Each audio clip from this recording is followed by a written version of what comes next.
What happens when a royal guest completely loses control on live television and turns a simple interview into a public relations nightmare?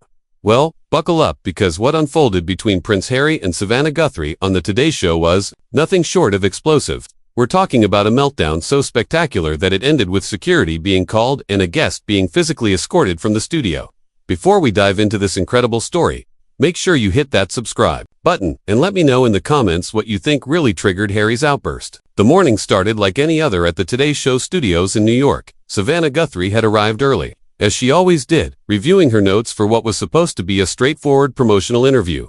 Prince Harry was scheduled to discuss his latest charitable endeavors and upcoming projects, the kind of feel-good segment that typically filled the show's lighter moments. The production team had been briefed that this would be a friendly conversation. Nothing controversial, just a chance for Harry to connect with American audiences about his work behind the scenes. However, there were already warning signs that something was off.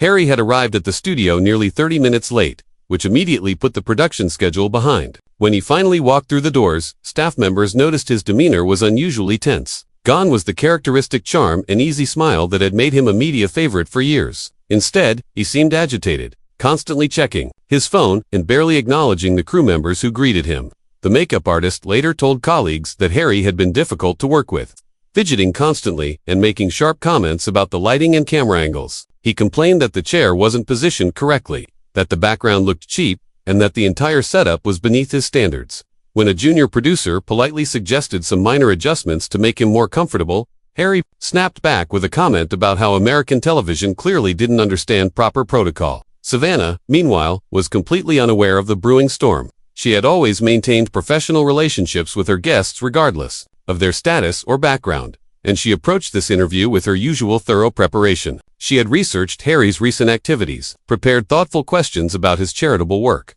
and even included some lighter topics about his life in California that she thought would resonate with viewers. As the cameras prepared to roll, the tension in the studio was palpable to anyone paying attention. Harry sat rigidly in his chair, his jaw clenched and his hands gripping the armrests. The usual pre-in banter that helps guests relax was met with 2 or 1-word responses. When Savannah tried to make a joke about the early morning start time, Harry's forced smile lasted barely a second before his expression returned to stone-cold seriousness. The interview began smoothly enough with Savannah's warm introduction, and Harry managing to pull together some semblance of his public persona. But those who knew him well would have noticed the subtle signs of irritation. The way his voice carried a slight edge even when discussing topics he was supposedly passionate about. His answers were shorter than usual, lacking the enthusiasm and personal anecdotes that typically made his interviews engaging. When Savannah asked about his adjustment to American life, something that should have been an easy, positive question, Harry's response was surprisingly defensive. He spoke about the challenges of being constantly scrutinized, about how difficult it was to build a new life when people were always watching and judging. There was an underlying bitterness in his tone that caught Savannah off guard, though she maintained her professional composure. The first real crack in Harry's facade appeared when Savannah brought up his family's support for his new ventures. It was meant to be a softball question, an opportunity for him to speak positively about his relationships and show his human side. Instead, Harry's entire body language shifted. His shoulders tensed, his eyes narrowed slightly, and for a moment, he seemed to be calculating his response rather than speaking from the heart. His answer was carefully measured, but carried an unmistakable undercurrent of resentment. He spoke about having to forge his own path, about not being able to rely on others for support, about the loneliness of making difficult decisions without guidance. While he never directly criticized anyone, the implication was clear to anyone listening closely. Savannah sensed the shift in energy, but pressed forward, hoping to steer the conversation back to safer ground. But Harry seemed determined to use this platform for something other than the light promotional piece everyone had expected. When Savannah asked about his future plans, he launched into what could only be described as a barely veiled attack on those who had questioned his choices. He talked about people who claimed to care about him while undermining his efforts, about the hypocrisy of those who preached family values while abandoning family members, about the courage it took to stand up for what was right, even when it meant standing alone. The studio crew exchanged worried glances as they realized this interview was spiraling away from anything resembling the agreed-upon topics. Savannah, to her credit, tried multiple times to redirect the conversation toward more positive subjects, but Harry seemed intent on using every question as an opportunity to air his grievances. His voice grew more passionate, his gestures more animated, and his comments more pointed with each passing minute. When they cut to commercial break, Savannah leaned over to ask if everything was all right. if there was anything Harry needed to discuss off-camera before they continued. But instead of appreciating her concern, Harry seemed to interpret her question as condescension. His response was sharp and dismissive, suggesting that perhaps American journalists weren't equipped to handle serious conversations about real issues. The comment stung, not just because of its obvious rudeness, but because it revealed a level of arrogance and entitlement that completely contradicted the humble, service-oriented image Harry had cultivated. Savannah maintained her professionalism, but those watching closely could see her jaw tighten slightly as she processed what had just been said to her in her own studio. As they prepared to return from commercial, the atmosphere had shifted dramatically. What had begun as a routine celebrity interview was now feeling more like a confrontation waiting to happen. Harry sat back in his chair with an expression that seemed almost challenging, as if he was daring Savannah to push back against his increasingly hostile behavior. The crew members could sense that something significant was about to unfold, though none of them could have predicted just how ugly things were about to get. When they returned from commercial break, Savannah made one final attempt to salvage the interview by steering toward what she hoped would be neutral territory. She asked Harry about his charitable foundation's recent achievements, a topic that should have allowed him to showcase his work in a positive light. But even this softball question seemed to trigger something deeper in Harry's psyche. "You know, Savannah," Harry began, his voice carrying a condescending tone that immediately set alarm bells ringing. "I find it interesting how American media always wants to focus on the feel-good stories while completely ignoring the systemic issues that make charity necessary in the first place. It's almost like you're more comfortable with surface-level conversations than addressing real problems." Savannah blinked, taken aback by the unprovoked attack. Disguised as an answer, she had conducted thousands of interviews over her career and was no stranger to difficult guests. But Harry's comment was so unnecessarily hostile that it caught her completely off guard. Still, she maintained her composure and tried to redirect. "Well, we certainly do cover serious issues here at Today," she replied diplomatically. "But I thought today we were focusing on the positive impact of your work and how viewers might get involved in supporting these causes." Harry let out a laugh that was anything but amused. "There it is again. You want to keep things positive, keep things light. God forbid we have an actual substantive conversation about why these problems exist in the first place. This is exactly what I'm talking about when I discuss the media's refusal to engage with difficult truths." The accusation hung in the air like a toxic cloud. Savannah felt her professional patience being tested in a way rarely had been before. She had built her career on asking tough questions and tackling serious subjects. And to be lectured about journalistic integrity by someone who had never worked a day in media felt like a slap in the face. "I'm not sure what you're suggesting, Harry," she said, her voice remaining steady but with a subtle edge that viewers were beginning to notice. "We've covered plenty of challenging topics on this show, and I've always believed in asking the questions that need to be asked. Have you, though?" Harry shot back, his eyes narrowing. "Because from where I sit, it seems like American television is more interested in entertainment than enlightenment. You want the celebrity, you want the royal connection, but you don't want to deal with the uncomfortable realities that come with it." The studio fell silent except for the hum of equipment. Even the camera operators, who had seen their share of tense moments, were beginning to shift uncomfortably. This wasn't just a difficult interview anymore. It was becoming a public humiliation of their host's broadcast live to millions of viewers. Savannah took a deep breath, drawing on every bit of her professional training. "I think you might be missing both this show and this conversation. Harry, we invited you here to discuss your work and your perspectives. If you have specific issues you'd like to address, I'm certainly willing to explore them." "Oh, how generous of you," Harry replied with unmistakable sarcasm. "You're willing to explore them as if you're doing me some kind of favor by allowing me to speak about subjects that matter. This is exactly the kind of patronizing attitude I've come to expect from people who think they're in positions of authority." The comment was so far over the line that even the most diplomatic response seemed impossible. Savannah felt her cheeks flush slightly, not from embarrassment, but from genuine anger at being treated with such disrespect in her own studio. She had remained professional through countless challenging interviews, but Harry was testing limits she didn't even know. "I'm not quite sure what's happening here," she said, her voice still controlled, but with steel underneath. "But I think we might want to take a step back and remember that we're having a conversation, not a confrontation." Harry leaned forward in his chair, his posture becoming more aggressive. "Are we having a conversation, Savannah? Because it feels more like you're trying to manage me, trying to keep me in my lane, like some kind of trained performer here for your audience's entertainment. That's absolutely not what's happening." Savannah replied firmly. "I've treated you with nothing but respect since you walked into this studio." "Respect?" Harry's voice rose slightly, causing the audio technicians to adjust their levels. "Is that what you call it when you try to reduce everything I care about to feel-good television segments? When you dismiss serious issues as too heavy for your morning show audience?" Savannah could feel her patience finally beginning to crack. "Harry, I haven't dismissed anything. I've asked you thoughtful questions about your work, and instead of answering them, you've chosen to attack me and this show. I'm not sure what you hope to accomplish here today, but this isn't it." "There it is," Harry said with a triumphant expression that was deeply unsettling.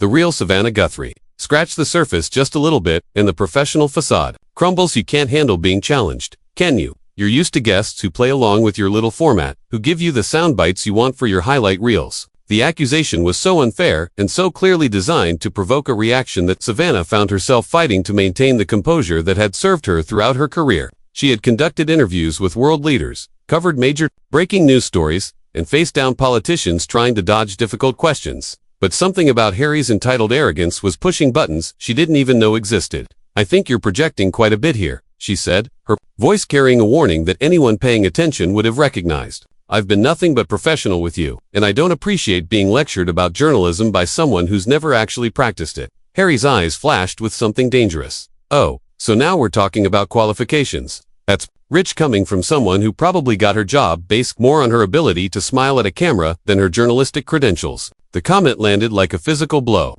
It was sexist, dismissive, and designed to undermine everything Savannah had worked for throughout her career.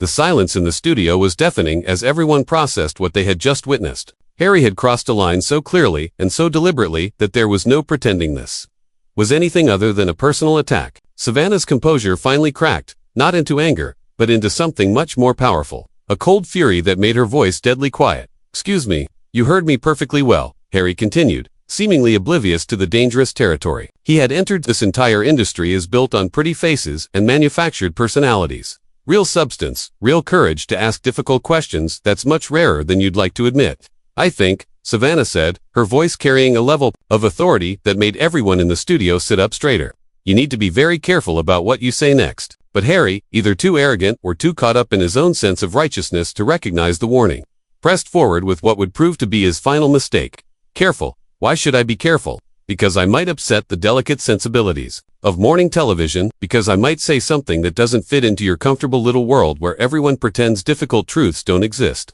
The transformation in Savannah was visible to everyone watching. The warm, accommodating host who had tried so hard to make this interview work disappeared, replaced by a journalist who had dealt with far tougher adversaries than an entitled prince having a public meltdown. "Let me tell you something, Harry," Savannah began, her voice cutting through the studio air like a blade. "I've covered wars, natural disasters, presidential elections, and Supreme Court decisions. I've interviewed heads of state, Nobel Prize winners, and yes, members of your own family who managed to conduct themselves with dignity and respect. So when you sit in that chair and suggest that I got my job because of my appearance rather than 2 decades of hard work and journalistic excellence, you're not just insulting me. You're insulting every woman who has had to fight twice as hard to be taken seriously in this industry." Harry's face went pale as he realized that his attack had not only failed to intimidate Savannah, but had awakened something far more formidable than he had bargained for. The woman sitting across from him was no longer the accommodating host, trying to manage a difficult guest. She was a seasoned journalist who had dealt with world leaders and wasn't about to be bullied by someone throwing a tantrum on live television. "Now wait just a minute," Harry began, but Savannah held up her hand with such authority that he actually stopped talking. "No, you wait a minute," she continued, her voice gaining strength with every word. "You came into my studio. You were treated with courtesy and respect, and you've spent the last 20 minutes attacking me, attacking this show, and attacking American journalism in general. And for what? Because I asked you about your charity work. Because I tried to give you a platform to discuss the causes you claim to care about." The cameras continued to roll, capturing every moment of what was rapidly becoming one of the most explosive live television moments in recent memory. Harry sat frozen in his chair, apparently unable to process that someone was finally calling him out on his behavior with the same energy he had been dishing out. "You want to talk about substance? You want to talk about difficult truths?" Savannah pressed on, her years of experience as a prosecutor before her journalism career evident in the way.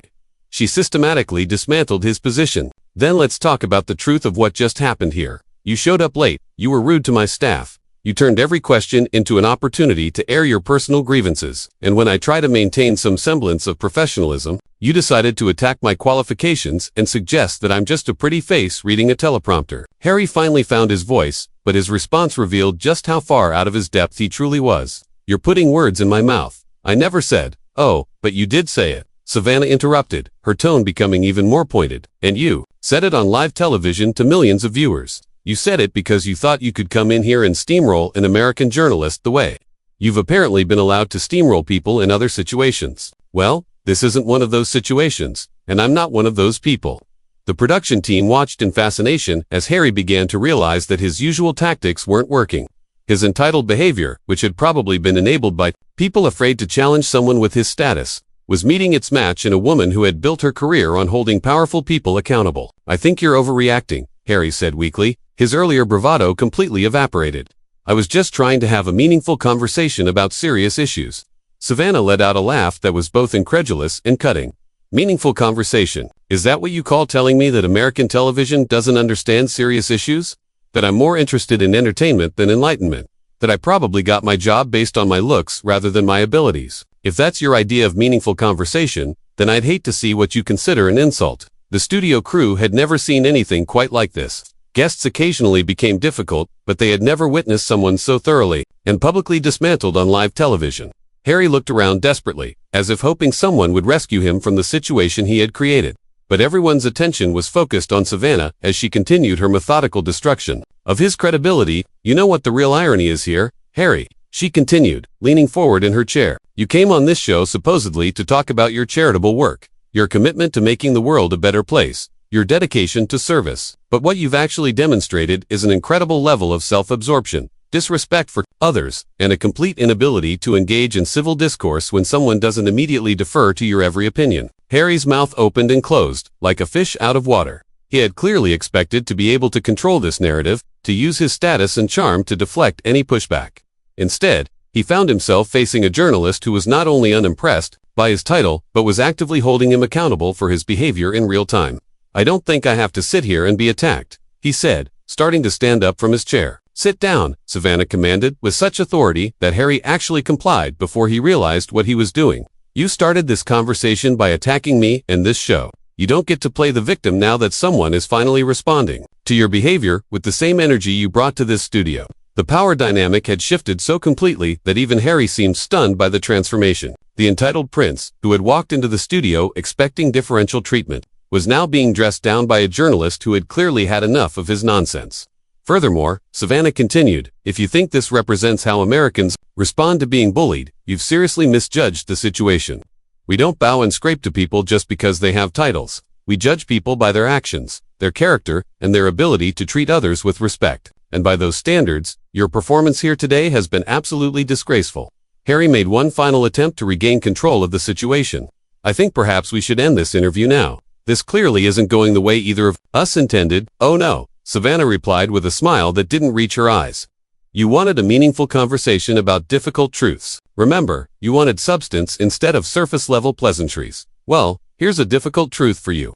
Your behavior today has been that of a spoiled, entitled brat who thinks his title gives him the right to treat people however he pleases. And here's another truth. That kind of behavior might be tolerated wherever you come from, but it's not acceptable here. The silence that followed was deafening.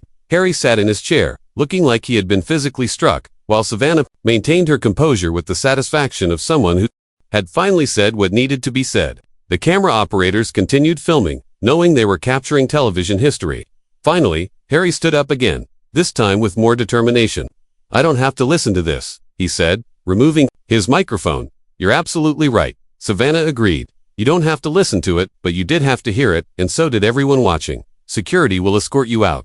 As if on cue, 2 security guards appeared at the edge of the set. Harry looked around the studio one more time, perhaps hoping someone would intervene on his behalf, but found only the faces of crew members who had witnessed his behavior firsthand. His exit was swift and without dignity, leaving Savannah alone at the interview desk. She turned to face the camera directly, her composure completely restored.